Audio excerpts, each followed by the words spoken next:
Hey guys, welcome to today's Vehicle Visionary. As you can see behind me, my friends at Land Rover of Shreveport have loaned me the all-new 2020 Land Rover Defender. This is the 110 SE model that we're going to take a look at today. But tell me if you want to see other models, and as they arrive at the dealership, I'll pick one up and we'll do a similar video. Just tell me down in the comments what you want to see. Today, we're going to take a good thorough tour of the exterior and interior of this all-new Land Rover Defender and see what it's all about. But before we get started, how about a little B-roll footage to get a good up-close look?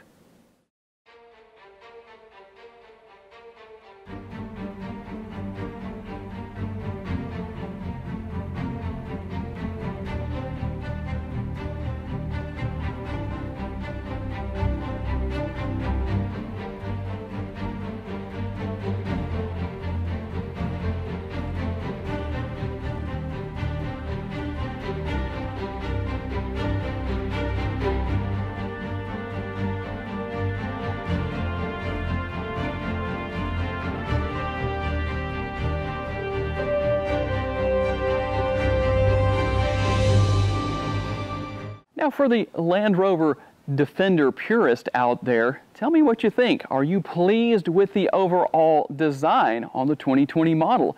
It seems to resemble Defenders of the past without departing terribly from what they've looked like over the years. Of course, here on the front end, you do have premium LED headlights. You have auto assist high beam and fog lights down here on the bottom. You also have signature daytime running lights. So, what motivates the Defender? Let's take a look under the hood and find out. Now, based on horsepower and torque, the 3-liter 6-cylinder engine that's under the hood of the Defender is not going to let you down easily, no matter if you're off-roading and need the power to get around, or you need to accelerate down the road. At 395 horsepower and 406 foot-pounds of torque, obviously, performance is not going to be a problem. And for a vehicle of this size, the 0 to 60 is surprisingly quick at 5.8 seconds. The gas mileage is 17 miles per gallon in the city, 22 out on the highway, and an average estimated 5.3 gallons for every 100 miles. You will notice that the all-wheel drive Defender has very nicely tinted privacy glass for your rear seat passengers. And now that we have the rear door open, let's talk a little bit about numbers as far as payload and towing. Depending on the configuration, the new Defender can haul a maximum payload of up to 1,984 pounds with a max towing capacity of 8,201 pounds, in addition to maximum dynamic roof load of 370 pounds. And there are going to be differences in the numbers as far as your actual cargo space goes in cubic feet back here, depending on how you set things up. If you lower the rear seats, obviously that's going to increase that much more. Now, the Defender, of course, does ride on air suspension, and you can lower the rear of the Defender or raise it up depending on what the situation is. You can level the entire Defender from the front seat if you need to. And as you can see, I'm just pushing a couple of buttons here to raise and or lower the rear area here, so it makes unloading or loading the rear cargo area a whole lot easier. It actually does make quite a difference back here. One thing you will notice in the rear cargo area of the Defender, there is one air conditioning vent. Now, in the event that you had the optional third row seat, which is available, and it's a little bit on the small side, so great for small children, but it is an available option that isn't on this particular model in our video today.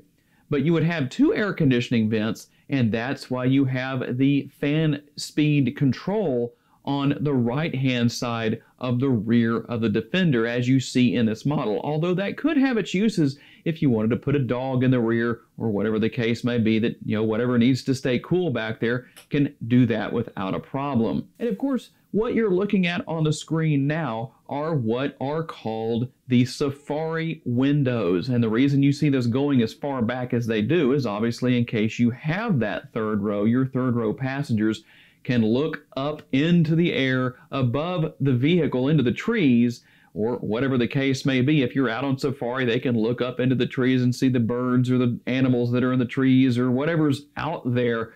Or if you're just on safari in downtown, they can look up at the skyscrapers and see those. You also have the panoramic roof that does slide open partially, but it is large and of course is used basically for the same purpose, offering for a great view for rear seat passengers.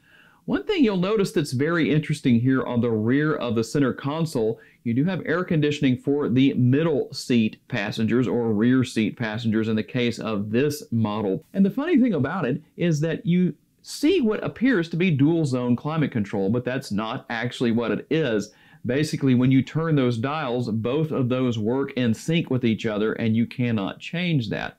Not necessarily a big deal, but kind of an interesting point of interest to note. And of course, there is a lot of storage in the door bins, the rear seat pockets, and you also have a pocket on the interior of the rear door that swings open. Obviously, it's not a lift gate because of the fact that the full-size spare tire that's mounted on that would make it too heavy to open. And one thing that I also think is interesting, if you look above that little pocket in the rear door, on the inside of the rear door, you will see what might appear to be a toolkit. But when you open it up, you'll find that's not what's inside. It's actually a reflective emergency triangle that if you ever need it, it's nice to know where you can find it.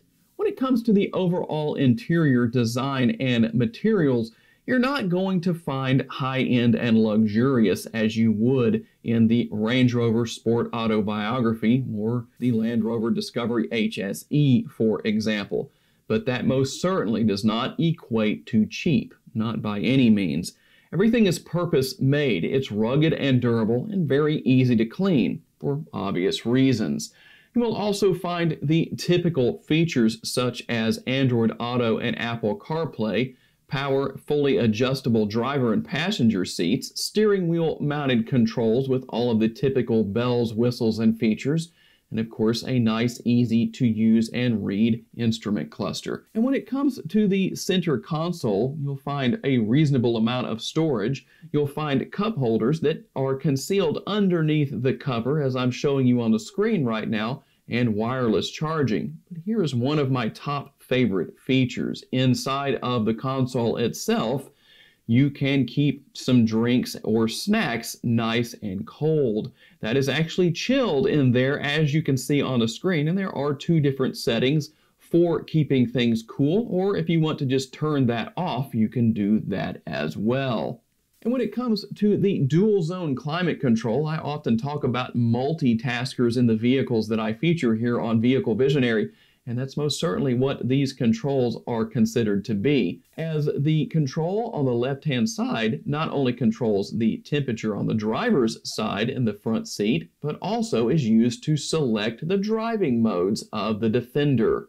You will also find all new infotainment that is very easy to navigate and operate, and of course has all of the typical bells and whistles that you would expect to see. You also have clear sight ground view, and while this is nothing new in the automotive industry, it is one of the best camera systems I've seen. It gives a very clear and accurate view all the way around the vehicle, and obviously can be used in a multitude of situations when you need to see what is going on around you. You also have the clear sight rear mirror.